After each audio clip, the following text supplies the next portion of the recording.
My entire childhood suddenly became a lot. Everything I ever knew about love and relationships just came crashing down. Megan, welcome to the podcast. Hi! What does it mean to heal loudly? Healing really does require us to be loud because silence is where people suffer. Silence is the biggest gaslight of all. Loud doesn't mean disrespectful. I was coming out of a really emotionally abusive, mentally abusive relationship. That relationship was kind of just the manifestation of everything I'd ever been running from and every wound in myself actuated. I thought I was going to therapy to just heal from that relationship. There's always something below. I will beat a dead horse until you think you can't beat it anymore, and then I'll just whack it one more time. I do think relationships can be mirrors to the things like we haven't worked through yet. I can see so clearly the pattern I was repeating. There is a lot of discourse about like the idea of cutting off a parent. What people need to understand about going no contact is for the parents, it's not a punishment. It's that there's something there that's broken that will not be fixed while you're in communication. You said your worth as a woman is not determined by how much suffering you have endured. Yeah. There's two things that define us, right? Our desire for love and how much suffering we can endure for that love. Just because you've suffered for the relationship does not make it a good relationship. Why are we viewing this as like a failure? The inability to fix someone. It's about having enough courage to like walk away. If a man is sitting there constantly telling you you're crazy, but he's constantly coming back around, you're not the crazy one.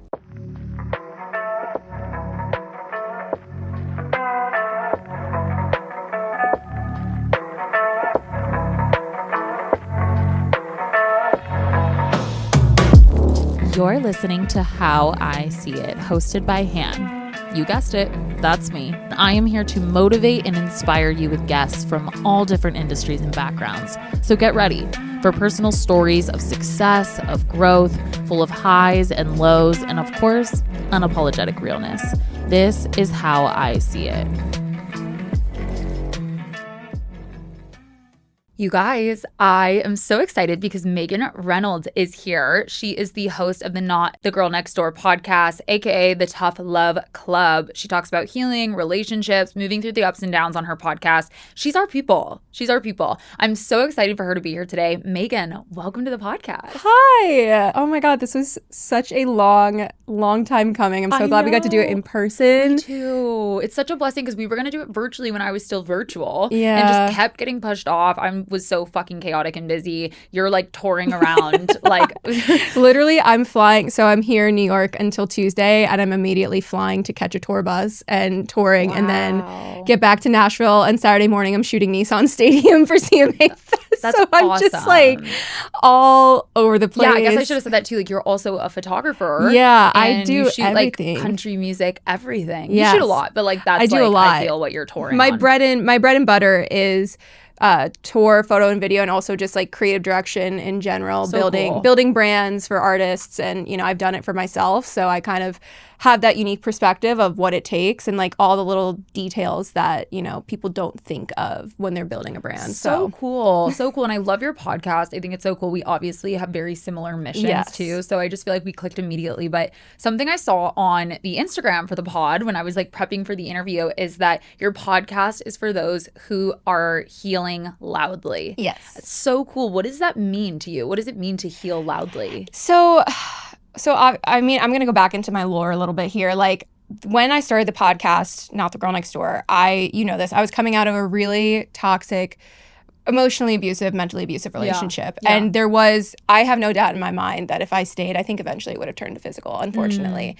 I was a lot of the times told I'm too much and I'm too big of a personality. I'm too bubbly, too this, too that. And so for most of my life, I was trying to make myself smaller and make myself fit in that girl next door box.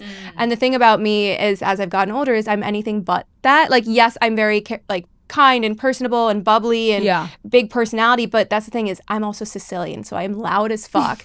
And I'm someone who, my version of healing is I like to talk about things. I want to talk about issues. I will beat a dead horse until you think you can't beat it anymore, and then I'll just whack it one more time. Like, silence is what breeds issues. It's what breeds mental health issues. And I think healing really does require us to be loud because silence is where people suffer. We have a social media agency too, Yeah. back in San Diego, and one of our clients is a women's rights attorney, and her tagline is "Silence is the biggest gaslight of all." And I immediately thought of that as you were speaking, and I think it's why I was so sick for so long. I think being gaslit from such a young age, and then also just like being so not aligned with my authenticity. And that's where like the word Yeah. unapologetic came from. I agree, like being unapologetic, being loud. And loud doesn't mean disrespectful. It doesn't mean And it like doesn't mean abrupt. obnoxious. It No. just means like I'm here and I'm going to take up space and Embracing who you are. yeah. You call your podcast and the community that listens the tough love community. Yeah. I'm assuming that it starts with your own healing of some Oh, sort. I am the tough love friend. Well, also, I think like if you are the tough love friend, it's because like you've had to tough love yourself at one point. Yes.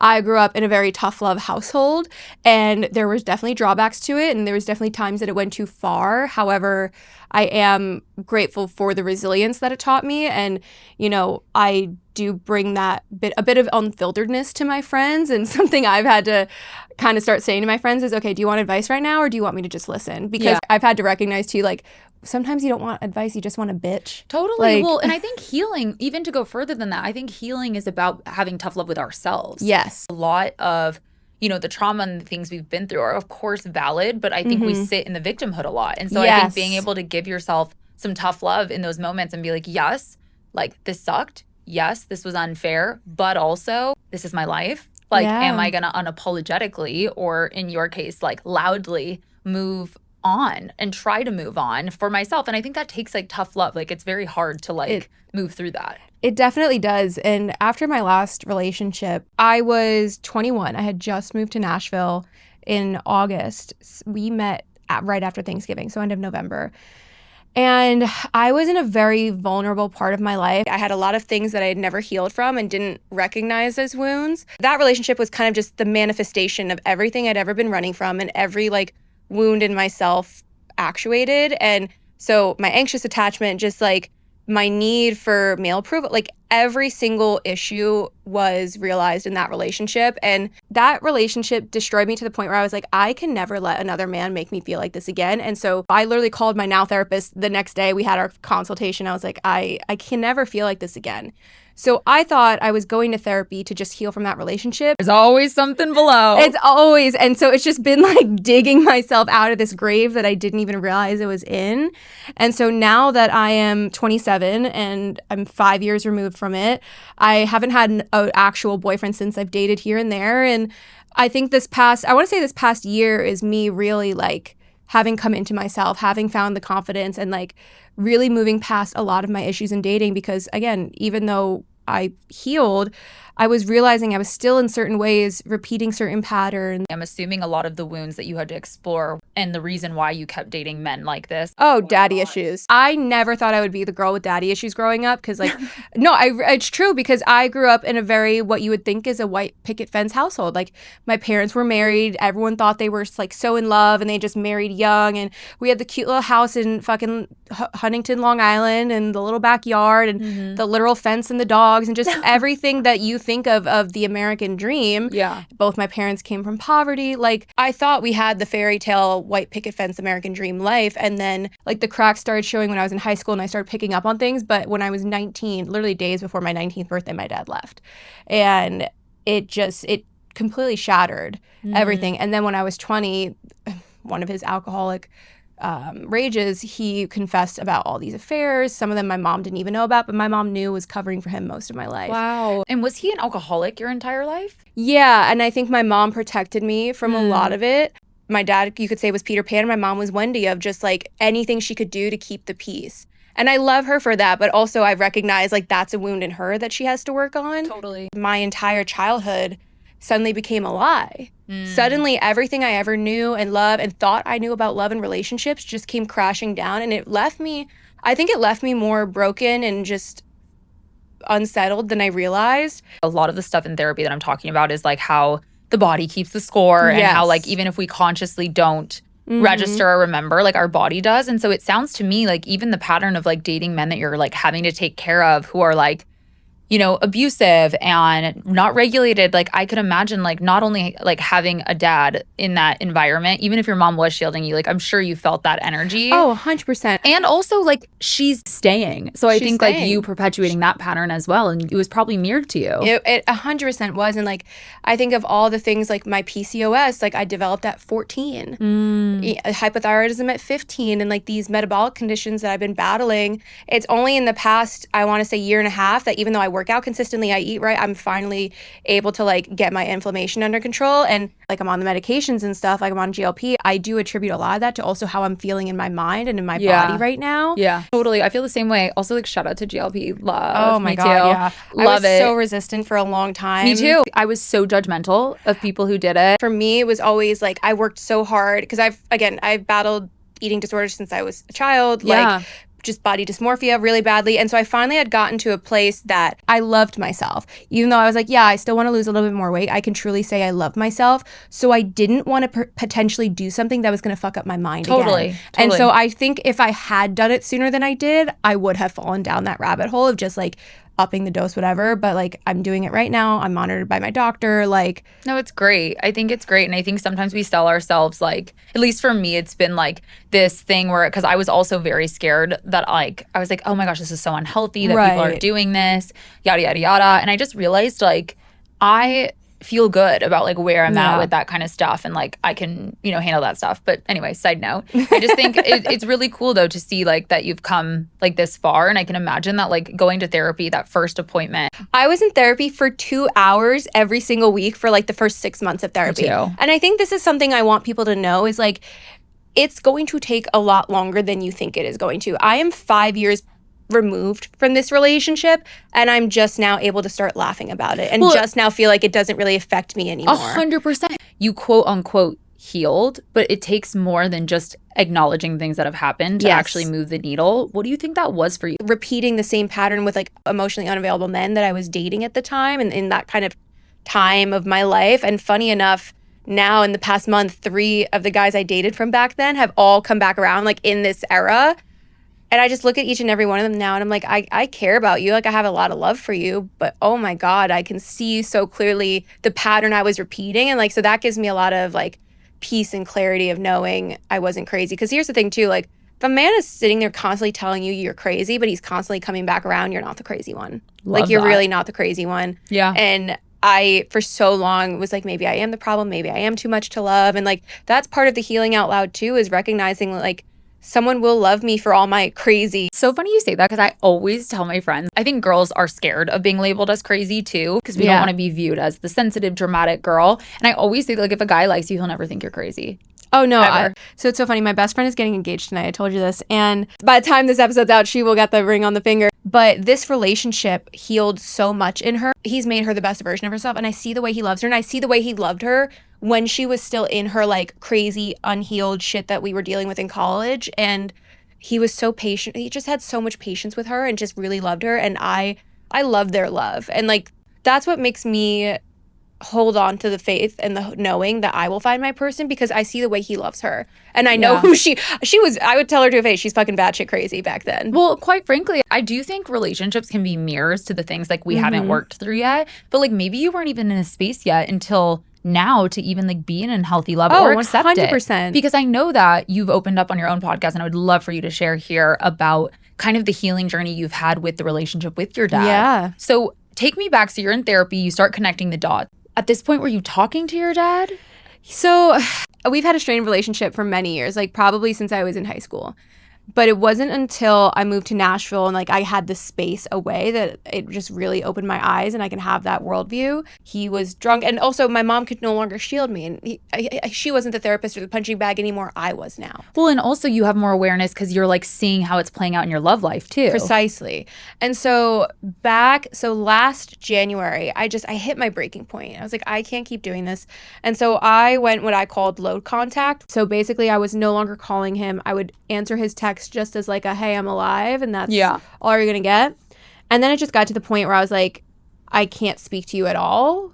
So I went no contact. For me though, and I think what people need to understand about going no contact is, for the parents, it's not a punishment. It's that there's something there that's broken that will not be fixed while you're in communication. I love that you word it like this, because I do think, and I told you this on the phone, that like there is a lot of discourse on socials, especially if you're like in the mental health space, about like the idea of cutting off a parent. And I go back and forth with it in my own journey right now, because to me it feels like, and this is just my personal opinion, like it feels wrong, yet like maybe it's necessary, to your point. And I think that sometimes like we look at something like the idea of cutting off a parent and we think it needs to be like either 0 or 100. And I love that you say, what did you call it? The low contact. Yeah, low contact, which is kind of like this in between. It's this in between because again, it's like when you have a bad relationship and like you're watching your friend in a bad relationship and she won't break up with him, but it's like she has to do it on her own time.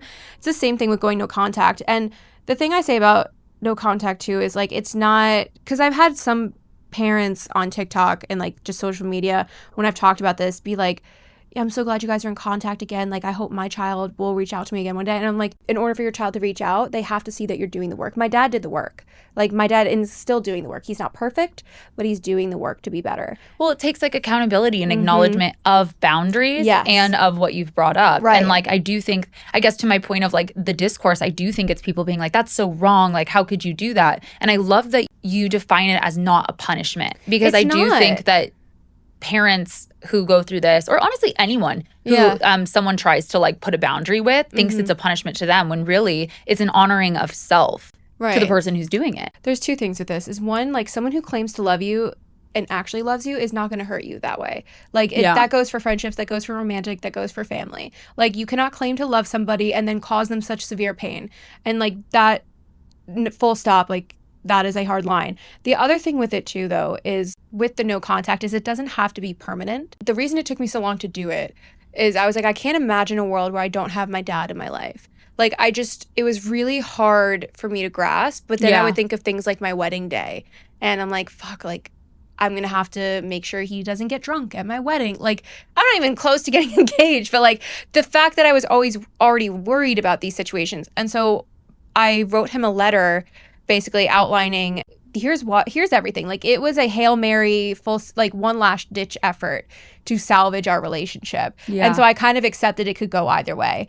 And in that letter, I basically was like, you don't really know me and I don't really know you. And I think that a lot of people can say that about their parents. Like, yes, you're my parent and I know you, but how well do you actually know your parents, and how well do they actually know the adult version of you, not the child version of you? Well, and I think it was also your way of acknowledging too, like, this is what you're doing and it's not just hurting you, it's at my expense. Yes. And like, I think that the greatest love you could show your dad is what you did. You're like, I'm not going to enable this behavior anymore. And that's not fair to you either. No, it's not. And I always tell my friends, if you want me to just tell you what you want to hear, go to a different friend, because I'm never going to be that person.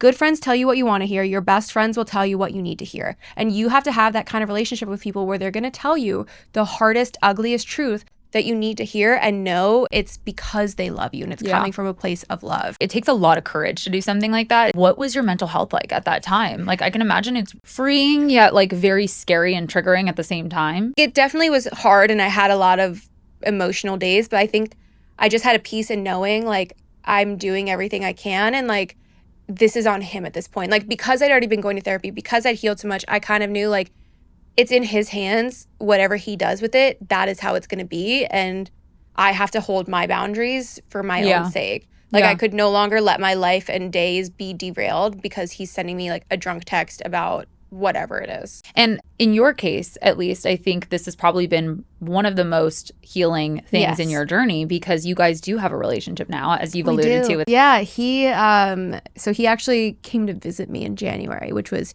huge. And then we slowly started communicating again, and he came down for a 3-day quick visit, which meant a lot because it was always on me to maintain the relationship. It all had been like almost 2 years since I'd even seen him in person. I was fully prepared for a, whatever, like drunken, but no, he was like, you're right. Like you're not my therapist, you're my kid. And just, I'm still the scared little boy hiding under a kitchen sink to escape a beating. The visit was really good. And like, I had so much anxiety going into it. I literally had an emergency therapy session before. He was so pleasant, whatever. And I can see the change in him. And at the end of the weekend, when I was dropping him off at the airport, I found myself very emotional because I was like, I missed my dad. Like I'm still dad's little girl. Yeah. Because we were so close growing up. And he, in the car, he was just like, I really enjoyed listening to you this weekend. He's like, I feel like I really know you better. And I was like, that's awesome. Yeah. I can tell Yeah. even looking at you that you're like emotional talking about it. Now, because we talked on the phone after now that this has happened. Yeah. And you updated me that like you feel like so much more confident in your life, that you're facing all these new big questions, that you're like pursuing actually like dating and trying to find someone. Like, do you think that this closed the circle on some of the things that were causing you to be toxic? Or not toxic in relationships, but keep you back? I think I was a little toxic. I can take accountability that I definitely had some toxic traits in a relationship. I think a lot of it was always coming from like these unhealed wounds and like this unresolved trauma and feeling like I'm chasing my father's approval in a weird way, like, you know, just wanting someone to choose me. And finally I got to the point where it's like I chose myself, and then once somebody else chooses me, cool. And like that's my thing. I would so much rather never get married, never have a child, like never do any of those things than be walking down the aisle at my wedding and have my friends going, oh fuck, this guy, like really? Like, or like taking bets on when we're gonna get divorced. Like I know people like that, and it's really fucking sad. You need to pick your person like your life depends on it, because it might. Yeah. Like it really, really might. Yeah. I mean, you saw proof of concept like in the fact that like you stood up for yourself and like it ended well. Because I think for me, like there's a lot of hurt around like putting boundaries and saying how I feel because it's always invalidated or like it's never worked out. And so I think like continuing to make the choice to like put yourself out there, create boundaries, stand up for yourself becomes difficult when it hasn't been validated. And like you still picked courage, you did it. And like it was validated by, I would argue, like the root of the problem, wound. the source of the wound. Like, and that's the thing too, is like, I've been there. Look, I've been there where it's like, why does it never work out? Why am I never enough? Blah, blah, blah. It has nothing to fucking do with you. It has nothing, like no one thinks about you as much as you think of yourself. Yeah. And, you know, with dating too, I just kind of recognize like, I know, this sounds so cunty of me, but whatever. Like I know what I bring to the table. I know what I have to offer a person. Like I know how special it is to be loved by me because I see how much my friends appreciate it, and like vice versa. Like, to be able to love other people and to be loved by other people. So it's like when my friends have raised the bar for me so much, why am I gonna settle for anything less? And like seeing the ways that they're finally loved right. Like I love watching all my friends, as hard as it is. And there's something about this too that I've talked about on my podcast of when you're the girl that everyone thinks is gonna get engaged first and you're now probably gonna be the last. And I think there's something to say about it. And I truly believe in my heart it had to be that way for me, because I don't think I would have realized my potential in a relationship. Like if I was still with my college partner, and none of what I'm doing would happen. Like, don't get me wrong, I think we could have had a great, happy life, but would I have been fulfilled? There's a difference between fulfillment and happiness that's not talked about enough. And I just think that like if you're that girl that thought she was going to be engaged and married by now, and you thought you're going to be the first one in the group and you're the last, like I really truly believe there's a reason for that. And it's probably also unhealed traumas. Well, 100%. And I do think everything happens in its timing. And we talk a lot about like perpetuating our own misery and like sitting in victimhood. And I think it happens for some women in this as well. You said something so good on socials. I think like a couple months ago, you said we could develop an addiction to our own suffering. Oh, 100%. I think I was in that for a long time. I think I was the only thing. I think it was the only thing I had to hold on to, and I made it part of my identity. I really made it part of my identity. And like, I mean, I would argue that it's still part of my identity because I built a whole podcast around it, but I'm not sitting in it anymore. I'm not performing it is the word. Yes, that's good. And you're not using it as an excuse for like your situation anymore. Yes. I think women a lot are like, I should be in a relationship already by now. Like, I'm not worth anything. Whatever the lies are. Yeah, but I think that's a form of like addictive thinking around like your suffering. Maybe there's something you need to look at. I know that like I wouldn't have been even ready for the type of relationship that I really desire and want until recently, because I'm at like a place now in my own healing where I'm like finally actually looking under some of these rocks that I've been hiding for a while. So I always like challenge people to look at like, okay, well, like if you're single and you're like upset, like are there some things you haven't looked at yet? Right. And also just like I tell people, look back on your exes. Who would be a good baby daddy? Probably none of them. Like I look at the guys I've dated and I'm just so, again, and this is my problem with dating nowadays, and again, I'm going to sound like such a bitch, but I'm just so unimpressed with men. No, like, I know. I'm so unimpressed, and I don't care how nice you, like, yes, I care about nice guys. Like, I care about you being nice and kind and empathetic, but like, I want you to have a passion and a purpose. Like, I can't do complacency. Yeah. I really, really can't. And also, same thing with my life. Like, if I was in a relationship right now, I go live on a tour bus with men half the time. Like, I think if I was in my last relationship, he would be blowing up my phone every single day. Like what I do now is such a different breed. It's not normal. It's not a normal job. It's not a normal and you should life. be with someone that like wants success for you. Yes. Like I don't want to feel like I'm in competition with my partner. I want you to have your own things because that'll breed resentment on both sides. I'll resent you for your complacency and you'll resent me for feeling like, you know, whatever, I'm more successful or whatever. You said on another like Megan mic drop, you said your worth as a woman is not determined by how much suffering you have endured. Yeah. That was so powerful for me. What did you mean by it?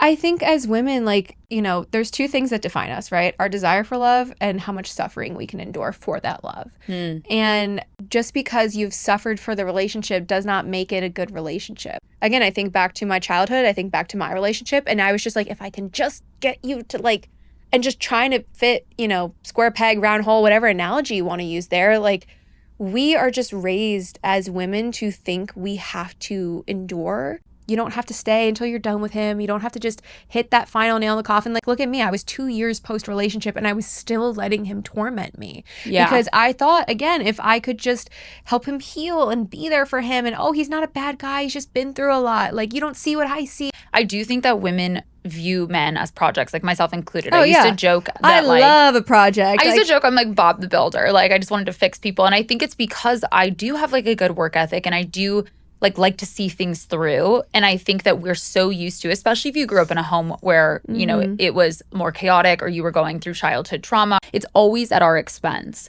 And I think at the end of the day, it's like not something you should be proud of. Well, like and it's suffering isn't something you should be proud of. Right. And it's the whole potential thing too. It's like you're suffering for the potential of them and who they could be. But it's like the thing about potential is the person whose potential it is, they have to realize it too.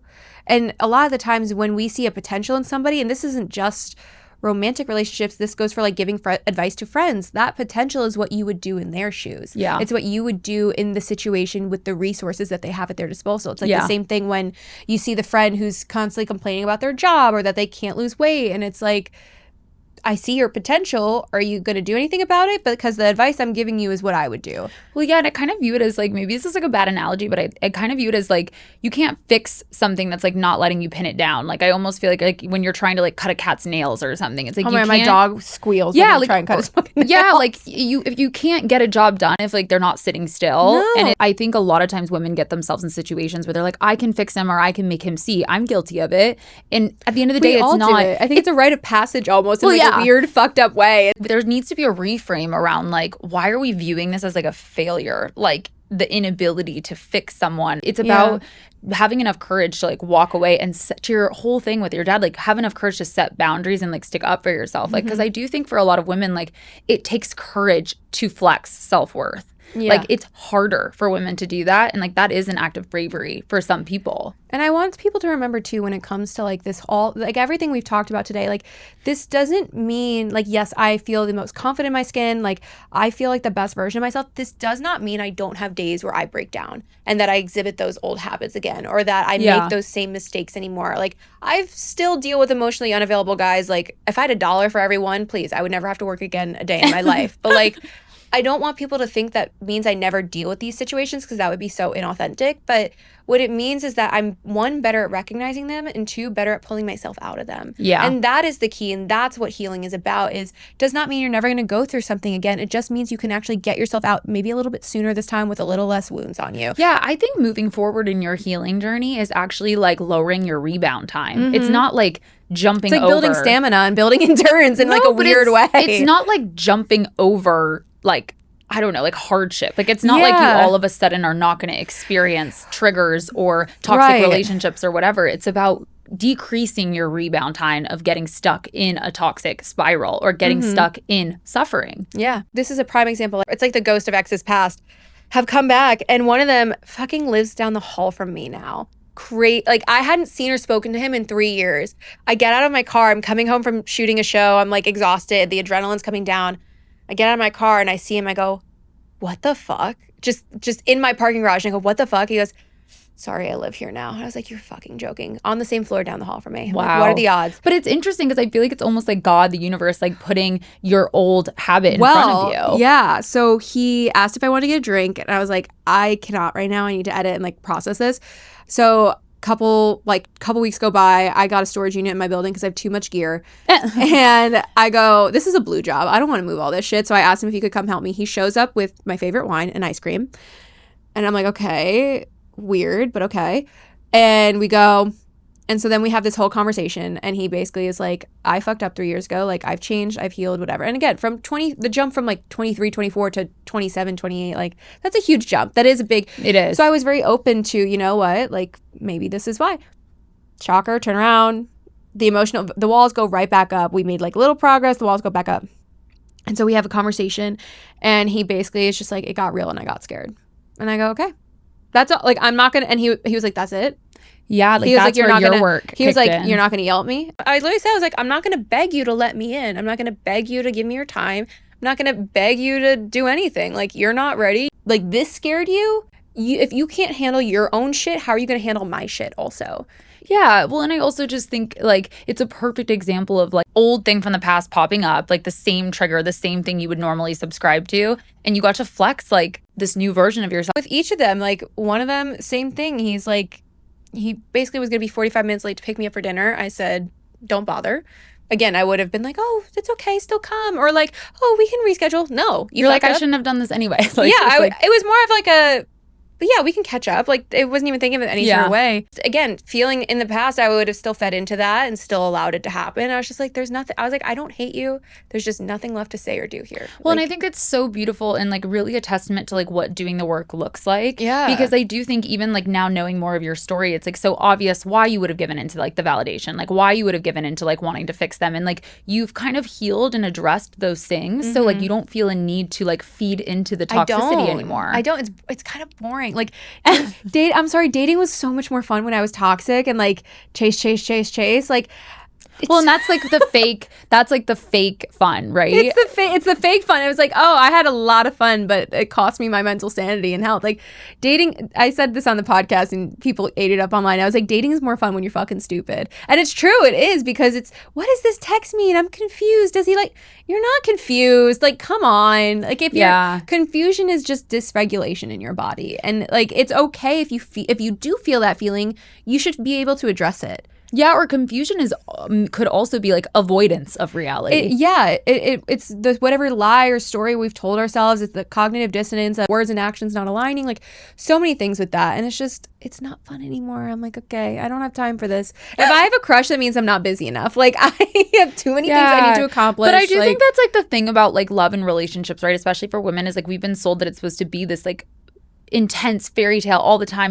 There's a difference between chemistry and sparks, and there's also a difference between chemistry and connection that people don't understand. Like, chemistry and compatibility, I should say. Again, so many guys I've had great chemistry with, we are not compatible in the slightest, and it does suck. And you're like, fuck, like I wish we were compatible, but we're not. We want different things, different views, whatever it is, and that's okay. And there's plenty of, like, I have so many guy friends who we are extremely compatible and we would make sense on paper, but there is just nothing there. Yeah, and that's okay too. And like, people conflate the chemistry and compatibility thing all the time. How do you think you've gotten to a place of acceptance? Because I think a lot of the struggle with this and a lot of the deregulation and anxiety is because people cannot accept that this is just like how it is, and it hurts and people can't sit in that feeling. Like, how do you sit in the in-between? Like, yeah, like this, just the in-between is the perfect way to put it. I think, I mean, this is going to sound so cliche, but it really is the work I've done on myself and like my inner child and like all those things, like as cliche as they sound and over talked about. I don't think it's cliche. I think people are just like,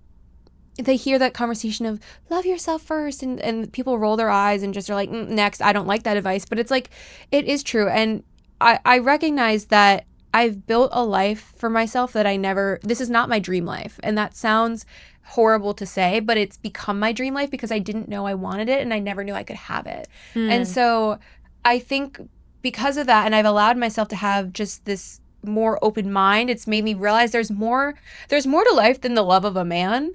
And the love of a man is probably not going to be the best thing about your life. I think again, I look at my friend who's getting engaged.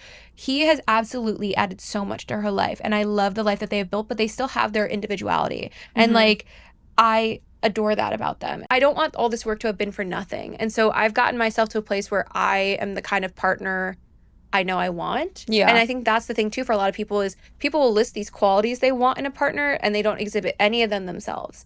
Like, I don't want someone who parties. Okay, but you're out at the bar every weekend till midnight or like 2 a.m. I don't want someone with a high body count. Okay, then why are you fucking a different bitch every weekend? Like, the hypocrisy of what we expect out of our partners. And walk the walk. Yeah, if you're going to talk the talk, walk the walk, or whatever the phrase is. Yeah. But I think that's really what it is just I've been so much of a people pleaser and like empath and just always there for others my whole life. When I finally started being there for myself and showing up for myself and filling my own cup first, that is when I saw the difference. And something else with that too, I talked about this on the podcast, actually, the episode is going to drop this coming week, is the idea that people say, oh, you need to be more selfish. I don't love that phrasing. I think that there still comes like a little bit of shame with that, because when we think of selfish people, we think of it obviously as a negative thing. Yeah. So why are we equating something that's supposed to be a positive for us with something that's negative? Yeah, honoring your boundaries is not selfish. Well, just the whole like, I need to be more selfish with my time, with my energy, blah, blah, blah.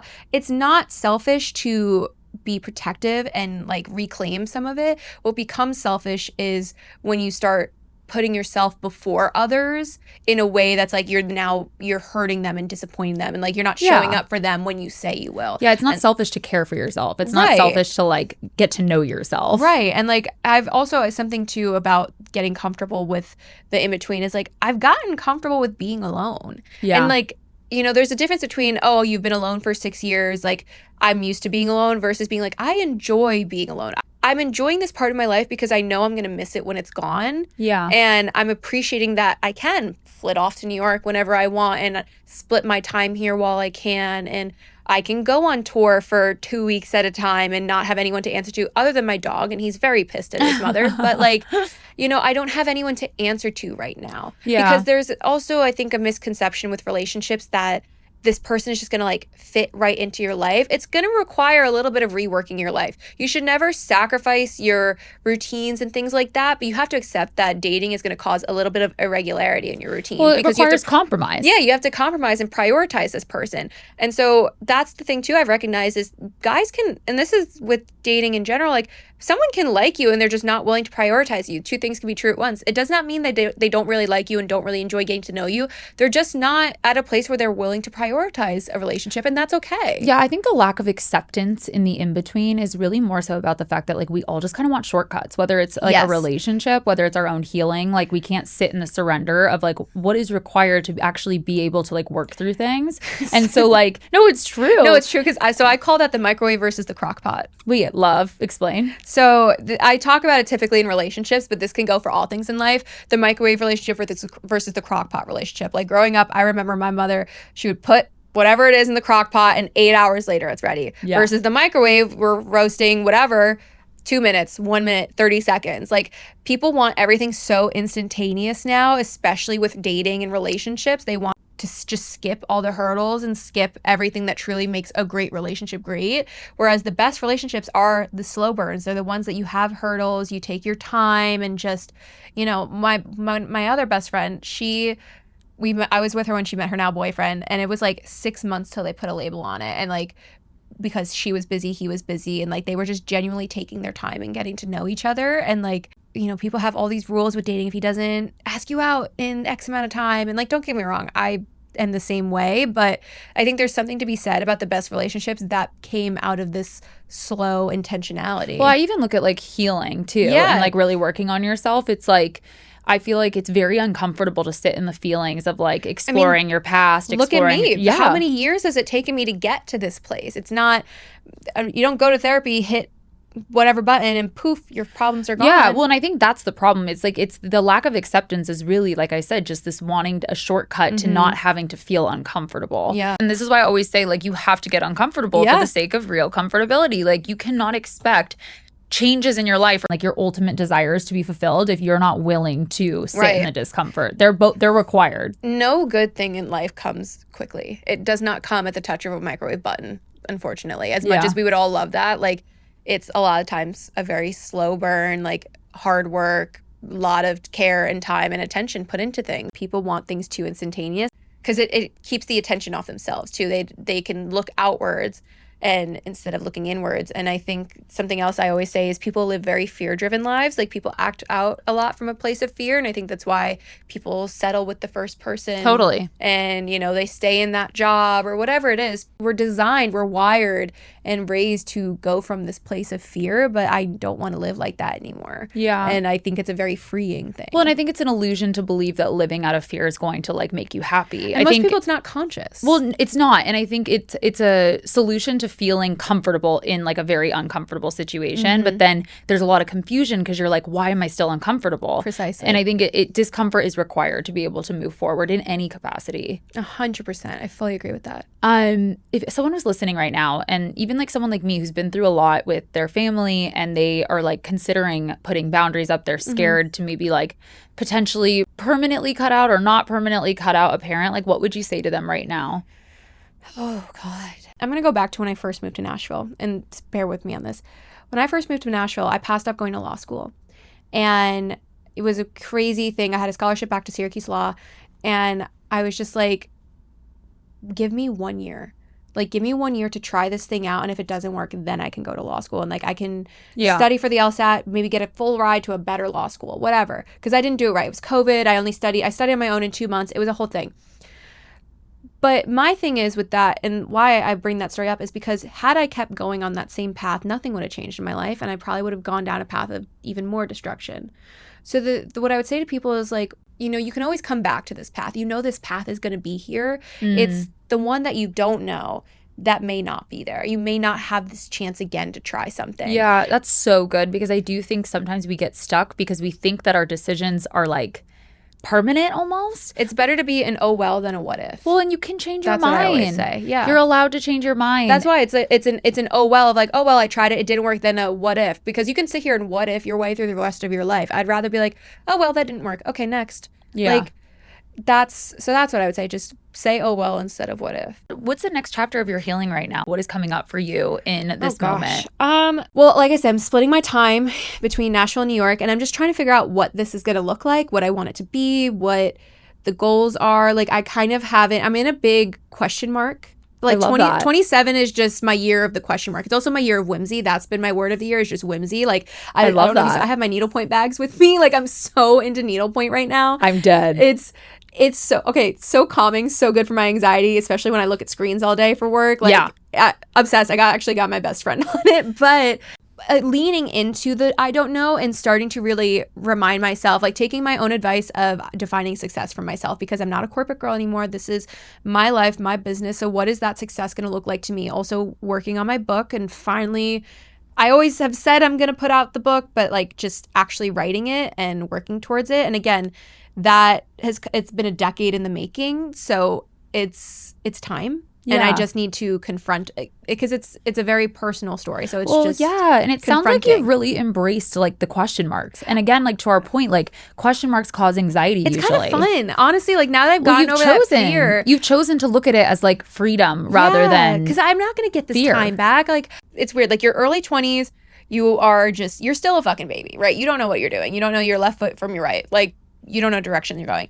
The mid 20s, I had like a grandma era where I was like, I need to lock in and just blah, blah, blah, and hunker down. And I wasn't going out. And like, again, that was the time from like 24 to 26, I'd gotten laid off and like whatever. Now at 27, I'm like, I kind of feel young again. And I feel younger than I ever have. And maybe it's because I've healed these wounds and found this confidence in myself. And I'm like, okay, your 20s are not the best year of your life. We all know this, that we were sold a lie, but like they are the most foundational part of your life. And so I want to make the most of the last 3 years of the foundation, because I always talk about everything in the sense of like you're building a house. So your 20s are like the foundation for the rest of your life. What kind of foundation am I laying down to build a really strong house for the rest of my life? It's the same thing I tell my clients with branding too. That's how I explain branding. Yeah, well, I think like healing wounds allows freedom instead of fear. Mm-hmm. And I think once you don't have fear anymore in the unknown, in uncertainty, in like the things that triggered you because of the past, you do have an easier time accessing freedom and like being able to embrace like the fun and whimsy, like your word,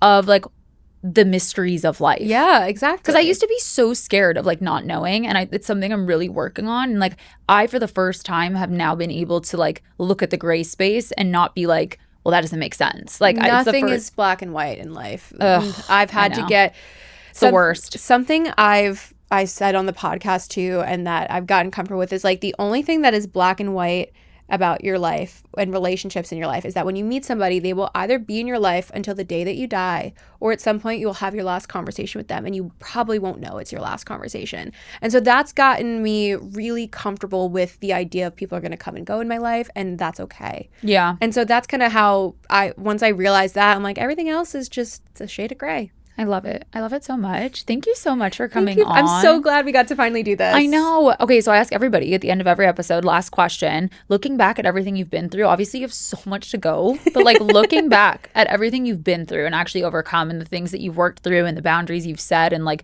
the healing with your dad and like now the healing of this relationship pattern, like how do you see it? I think it's with pride. Like I no longer resent that version. I think and I think this is for a lot of people. For a long time, I resented that part of myself and like that younger version of myself. I'm like, how could you have been so stupid? And there's that shame, but she carried me through. So you can't hate the younger version of yourself because they still got you through it. Yeah. Like even though they made a lot of mistakes and they suffered a lot of pain, like they still got you to where you're at today. So it's like I have so much love for her and like I have so much pride for her because she didn't have any tools or resources or know anything. She was just following her instinct and doing the best she could. Yeah, and I love that you said this because I do think going back to that part of our conversation, like there's a difference between glorifying suffering and being proud of the things you've overcome. Yeah. And I think like that is a perfect way to put it. Like there are moments where I look back and I'm like, oh my fucking God. But like I wouldn't be sitting here. Like I'm proud of it because again, I told you like people will hear my story and they go, and you're still this version of you? Like you're still so happy and full of life? I'm like, yes. And I take a great pride in that because there was a long time where I wasn't. Yeah. There was a long time I was just so in my own head and just suffering that it was a mask, any happiness. Yeah. And now I just fully it's not performing happiness as I am happy. Yeah. I love that. Thank you. Please share where people can follow you and then also follow the pod. Yes. So my podcast is at Not the Girl Next Door Podcast on Instagram. We're on YouTube as well, TikTok, and my personal Instagram. You just search Meg Reynolds. You'll see me. I think my TikTok is like Meg Reynolds 21 and I'll link everything. Yeah. And my personal Instagram is like Meg_Reynolds. You'll see me. You'll see my little face. Oh, thanks, Meg. Thank you. Thank you so much for listening. I hope you enjoyed the episode and I hope you leave here feeling motivated and inspired. Do not forget to rate and review the pod on Apple Podcasts and Spotify. And don't forget to follow How I See It Pod so you can keep up with podcast updates and see who's coming on next. And if you're not already, come join the fam and follow at How Han Sees It. Thank you guys.